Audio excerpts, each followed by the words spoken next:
Hello, আসসালামু আলাইকুম। অনান village life and ব্লগে আপনাদের সবাইকে স্বাগতম। আজকে আমি তৈরি করব দুর্দান্ত স্বাদের পটলের ভর্তা রেসিপি। তো ভর্তার জন্য আমি এখানে আগে থেকে কড়ার মধ্যে তেল গরম করে নিয়েছি। এখানে দিয়ে দিয়েছি শুকনা মরিচ।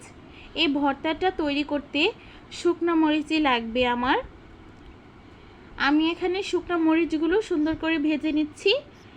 ভিডিওটি না টেনে সম্পূর্ণ দেখবেন এবং ভিডিওটি ভালো লাগলে আমার চ্যানেলটিকে সাবস্ক্রাইব করে পাশে থাকা বেল আইকনটি ক্লিক করে দেবেন, যাতে করে ভিডিও ছাড়া মাত্র আপনাদের কাছে চলে যায়। এখানে আমার মরিচটি ভাজা হয়ে গিয়েছে, এখন নামিয়ে নিব। ওই তেলে দিয়ে দিব এখানে পেঁয়াজ, রসুন কুচি। এখানে আমি 3টা মাঝারি সাইজের পেঁয়াজ নিয়েছি আর 2টা রসুন নিয়েছি। পেঁয়াজ কুচি আর রসুন কুচি আমি এখানে ভালো করে ভেজে নিচ্ছি। দিয়ে দিচ্ছি কালো জিরা। এই ভর্তা রেসিপিটাতে কালো জিরা মাস্ট দিতে হবে। কালো জিরার কারণে ভর্তার টেস্টটা দ্বিগুণ হয়ে যায়। এইদিকে অফ ক্যামেরাতে আমি এখানে পটল বিচি সহ সিদ্ধ করে বেটে নিয়েছি আর এখানে শুকনো মরিচ ভেজে উঠিয়ে নিয়েছি। পেঁয়াজটা আমি হালকা ব্রাউন কালার করে ভেজে নিব। এখানে দিয়ে দিব পরিমাণ মতো লবণ। লবণটা দিয়ে আবার নেড়েচেড়ে আমি ভেজে নিব।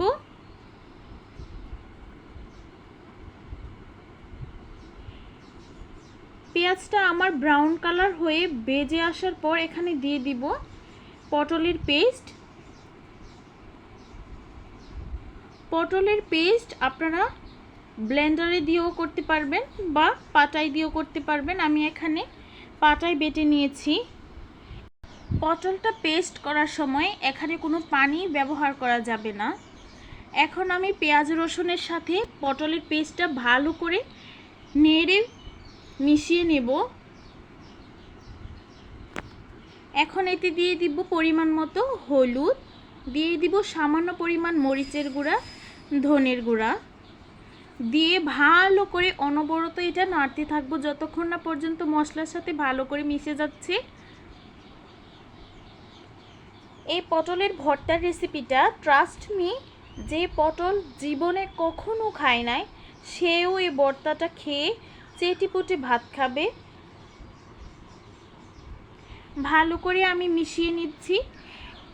পটলটা এরকম করে ভাজতে হবে যেন পটলের গায়ে বিন্দু পরিমাণ পানি না থাকে।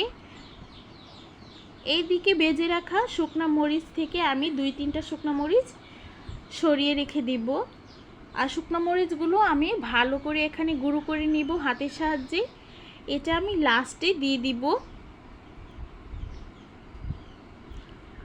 অফ ক্যামেরাতে আমি 2-3 বার পটলের পেস্টটা ভালো করে নিয়ে নিয়েছি।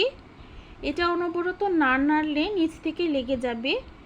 আপনারা তখনই বুঝবেন পটলের গা থেকে পানি শুষে গিয়েছে, যখন পটলের কালারটা আস্তে আস্তে চেঞ্জ হয়ে যাবে এবং পটলটা শক্ত হয়ে আসবে।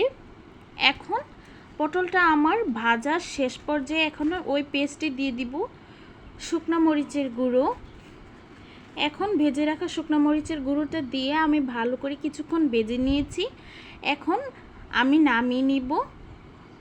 দেখুন কতটা শক্ত শক্ত হয়ে গিয়েছে। এখন আমি এটা নামিয়ে নিব। নামিয়ে নিয়ে এখন আমি সরিয়ে রাখা শুকনো মরিচ দিয়ে ডেকোরেশনের কাজটা সেরে নেব। আপনারা বাসায় এভাবে ট্রাই করে দেখবেন, খেতে দুর্দান্ত স্বাদ লাগে। এবং আপনারা বাসায় ট্রাই করে আমাকে কমেন্টে জানাবেন খেতে কেমন হয়েছিল। আমার ভিডিওটি ভালো লাগলে আমার পাশেই থাকবেন। Thanks for watching.